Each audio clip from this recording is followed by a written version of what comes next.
Welcome to SBI's GTM Value Creation Corner podcast. Every episode is an unscripted conversation between GTM leaders, experts, and practitioners discussing what is on the minds of executives, latest market trends, and SBI research and insights. Good morning, good afternoon, good evening. Welcome to the SBI podcast. I'm your host, Tony Erickson, senior partner here at the firm. And joining today's podcast is Karen Mattice, Global Enablement Director from Nearmap.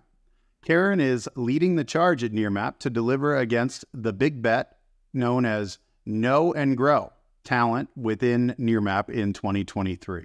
So, Karen, welcome to the show. Well, thank you very much, Tony. I am glad to be here and glad to be talking about our objective of know and grow our talent here at Nearmap. I'm going to take a couple seconds and just introduce myself, let you know how I came to be here in sales enablement. I started forever ago in my career as a software trainer, and I'll date myself and tell you that I started when everybody was switching over to the Microsoft products like Word, Excel. So I took people from WordPerfect to Word. That's how old I am. And that's where I kind of cut my teeth on in the technology world and in the training world. And I loved it. But I saw that the sales reps who were selling my training were making all their money. And I'm like, hey, that's not cool. So I jumped over to the dark side and went to sales and fell in love with it. But then after about 10 years of selling training and services for a software company, I kind of decided to move out of sales and move into training people how to sell. And that was right around 2000s. And that's when sales enablement kind of took off. And I fell into sales enablement because of a mentor that I had and have never looked back since. So I've been doing this for a long time. And I was in cybersecurity for many years and then moved over 4 years ago to Nearmap, which is aerial imagery. Okay, Karen, appreciate that intro. Great to hear about you, the personal connection that we have, but we do need to talk a little business today. So if you could take a few minutes, because most of our audience probably doesn't know what Nearmap does, and you guys have an amazing technology that I think it would be worth everyone hearing a little bit about, because it is pretty cool that what y'all do. Well, I would love to, Tony. Thank you. So Nearmap offers instant access to aerial imagery. Think of it as a Netflix. You go on to Netflix and there's all these movies that you can stream. Well, with Nearmap, you can go onto our browser and you can basically see 90% of the population in North America right at our fingertips. And it's updated 3 times a year. And the nice thing about it is cities, counties will buy our imagery knowing that it's just every 6 months or so, it will be populated with new imagery because we fly the area and take pictures. Now, a lot of our competitors also take pictures and do aerial imagery as well. But where we really stand out is that we serve that imagery up without somebody coming to us and asking us to fly the area. We fly it proactively. Our competitors do it the opposite. A company or an entity will come to them and say, hey, can you fly the Dallas-Fort Worth area? Well, we've already flown it, and we've already flown it 3 times this year. So that's good. It's really handy that it's all right there ready to go. And one of the cool things that Nearmap is doing right now is we're working a lot with post-catastrophe analytics. So we compare the imagery that we take regularly to imagery that we go and take immediately following a catastrophe. And we can see really quickly, within just days, what needs to be repaired. So we do that, and it really helps our communities rebuild faster and helps the insurance companies know where they need to focus their energy. And also public service need to go to these areas. And we usually fly as quickly as the weather will allow us after a natural disaster. Oh, that's fascinating. So when I think about some of the use cases for this, I mean, you could integrate with, geospatial systems for utility companies and tell them where they've got outage issues.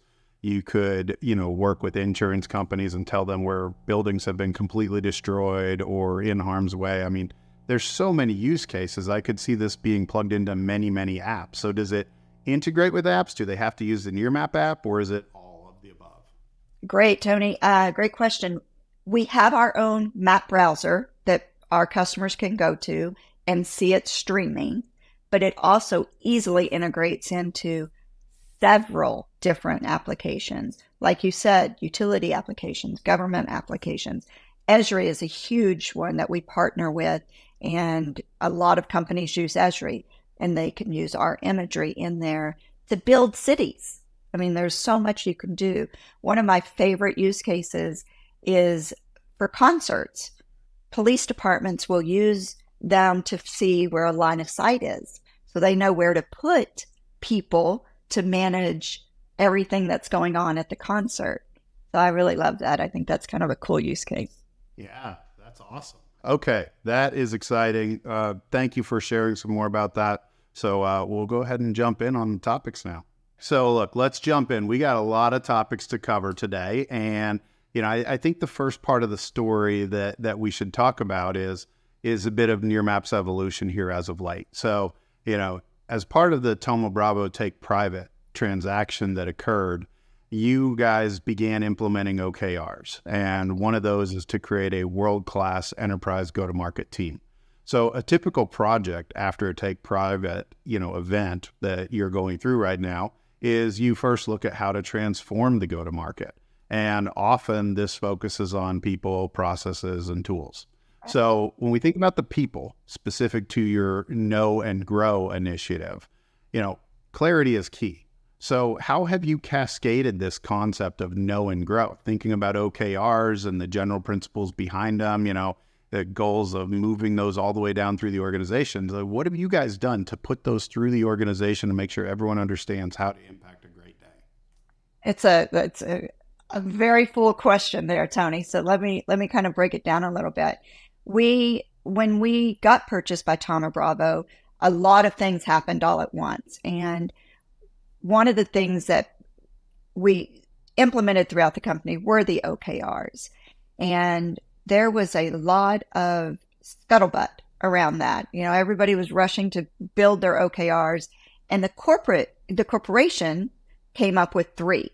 And we wanted to keep it narrow. So we've found that over time, we all do too much. So we wanted to narrow the focus. We identified 3 areas that we really wanted to focus on.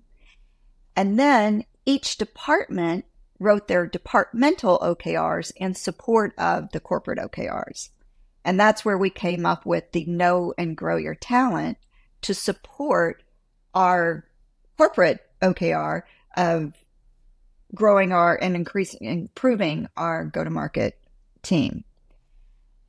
So what we did is we partnered with SBI. We gave you guys a call. I heard that you had a sales assessment tool, and that's exactly what we needed to help know our sales reps.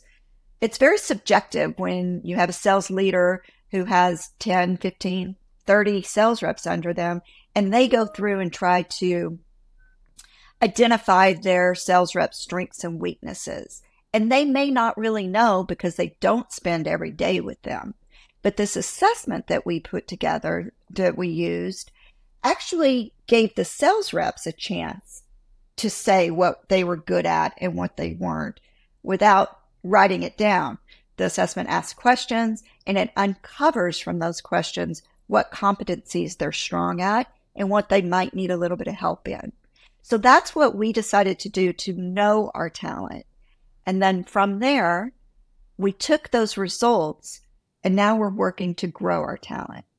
So working together, the enablement team partnered with our people and culture team to start developing individual development plans for each one of our sales reps.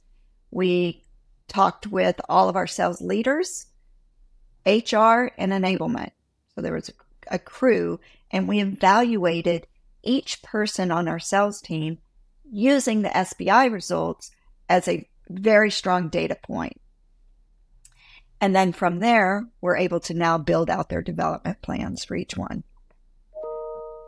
So clicking into that, the people and culture team, is that a formal organization or is that a cross-functional organization representative of HR, enablement, and some of the others that you were talking about? Oh, that's a good question, Tony. It's our people and culture team is a formal organization. We have a chief people officer who is based out of Australia, and we don't have an HR team. So this is our HR department, people and culture. And within people and culture, they do have a learning and development faction. They do have career development folks. But remember, this takes care of everybody in the company, not just our go-to-market team. And that's where I'm really focused on is my go-to-market team. So I support sellers, customer success team, our product marketing, and our solutions engineers. And even though they don't all report into the revenue team, they're part of our go-to-market team. So my team, the enablement team, supports them in making sure that they have everything that they need, including these individual development plans. Okay. So let's break this up a little bit into two parts here. So we've got the know side and we've got the grow side. So on the know side, we've now baselined the organization. How do those baselines inform their individual OKRs?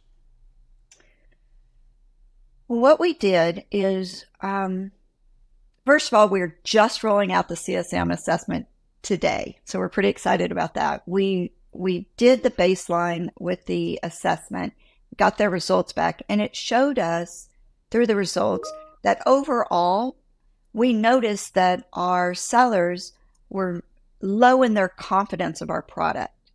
And we could actually hear that when we were listening to their phone calls. We would listen to their calls with the customers through Gong, and we would hear that they just didn't have that, our product is the best in the business and we can do whatever with it. So we started to notice that that was one competency that we really needed to work on with our sellers, was to boost their confidence. And along with our solutions engineers and product marketing team, we're in the process of doing that. So we've leveraged the SBI talent assessments to show us where our sellers were weaker and where they really shine. And the ones that really shine in certain competencies, we want to use them as an example for the rest of the team. Okay. Now that's perfect. So that's helpful. So now let's go to the grow side of it. So on the grow side of it, now you've got those areas of self-reported understanding, let's say. Right. And, you know, it's always a challenge when we work with companies because they're always questioning, hey, are they going to be honest or are they not? And I think the key is, and you guys saw this, it's not designed to be an intelligence test. You don't really trick the system. You skew to a behavior or another behavior, and neither behavior is wrong. But when you start to understand how people behave, you can then inform competencies. And then to your point, you can start to understand that there was a missing competency around product confidence. So as an enablement person, that's probably great for you. And you're thinking about how do you now develop OKRs that are measurable, that you can actually show periodic improvement over putting programs together, et cetera. So is that how you guys have taken the grow side of it and touched tangible results and forward-looking expectations now for your go-to-market team? We absolutely have. One of the things that came out of the SBI assessments was the need for our company, for our sellers to have a standardized sales methodology training. It's something that had never been done here at Nearmap. And my team and I built a training course that was kind of a combination of Sandler selling skills, customer-centric selling, challenger. It's all those things that we've all taken training on, and we all know about it. So my team and I kind of built this little meatball of the training course. And after we did the SBI assessment, those insights were also able to feed into that and help us really focus in on certain areas. For instance, the lack of confidence in our product. So we spent a great amount of time talking to our sellers, telling them that you don't necessarily need to know the product. You need to ask the customer what they need and then know how to match it. And so it was able to really help us bring together what we were teaching and helping them to grow. And that was the first step. And we just finalized that. And now, like I said, we're working on the individual development plans to help them go to the next level. Okay. So that is awesome. And, incredible best practice in terms of being able to measure, kind of the whole theory of OKRs, right? Measure the results that you expect, right? Right. If you can't measure, you can't manage it. Right. So I love that theory of the OKR process. All right. So you touched on another thing that I want to make sure we dive into. You glossed over the concept of using AI and Gong you'd mentioned and how you guys are listening to calls. And, that is such a fascinating thing that I would love to hear more about. Like, how are you guys mining that information to get confidence around forecasting? Like, how are you using it? Forecasting, training, et cetera? Like, where does it stop? Well, we really just started using Gong to its fullest, if you will, and really diving into the AI part of it. About a year ago is when we started really gathering analytics. And we noticed that our sellers, and this often happens with people who aren't very confident, they talk too much. And so we were noticing that our sellers would talk 70 to 80% of the time of the conversation. And this is an insight that we were now able to get from the Gong AI. And so that was the first thing. We worked with them to lower that, and now we're down by 50%. So we're feeling very good about that. Our sellers are not talking as much and they're listening more to the customers. Love that. And we wouldn't really know that unless we had the Gong analytics and the AI behind it telling us. The next thing we started doing is every time we would roll out a new product, we would put keywords into Gong and have it analyze the conversations and tell us when the customers were listening or talking about it and when our sales reps were talking about it. So not only did it start informing us as enablement as to how the sellers were talking to our customers, but it's also informing our product team on what the customers are actually asking for, because we can mine that data that's in Gong and pull out product features that they're asking for or enhancements that we might be working on, but listening to the customer, we realize we might need to tweak it just a little bit. And it's really exciting. And Nearmap is no stranger to AI. We actually use AI in our product. So we know how powerful it is, and we want more of it. And we work with Gong biweekly to talk to them about how we can get more out of Gong and what you mentioned forecasting, how we can start using it to actually help guide our forecasting a little bit. And we haven't quite gotten there yet, but we are in the throes of it with them. Okay. That is fascinating. So that we could go into, and you and I could nerd out just like we were talking about our early days of coding. But we're not gonna. We're gonna save that for another show, because that could probably take us down a whole nother topic. And, we got to be cognizant of time here.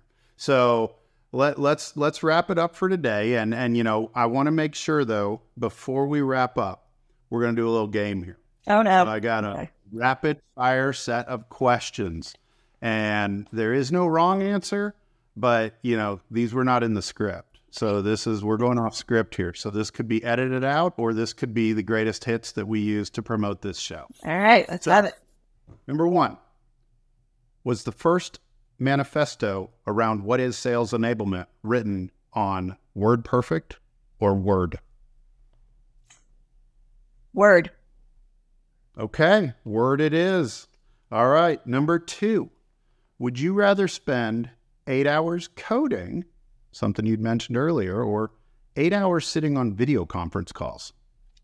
8 hours on video conference calls. Okay. That's the reason you're now in the role you're in, is not coding. Okay. All right. Number three, OKRs or KPIs? OKRs. Oh, all right. Hands down. Favorite child has been announced, and it is OKRs, ladies and gentlemen. All right. Last one. Okay. Last one, and we're talking about the beginning here. We got a little Texas, California. Okay. Cowboys or Rams? Oh, Cowboys all the way. That's not even a question. Not even a question. Right there, mic drop. We're done. Awesome. Karen, Yes, thank you so much for the time today. This has been an absolute pleasure. We appreciate you sharing Nearmap's success story with our audience. And to our audience, thank you for listening to SBI's Go-to-Market Value Creation Corner. We'll see you next time. Thank you, Tony. You've been listening to SBI's GTM Value Creation Corner podcast. Visit sbigrowth.com to read SBI's latest research, join upcoming events, or learn about SBI's GTM services. Don't forget to subscribe to this podcast and connect with us on LinkedIn.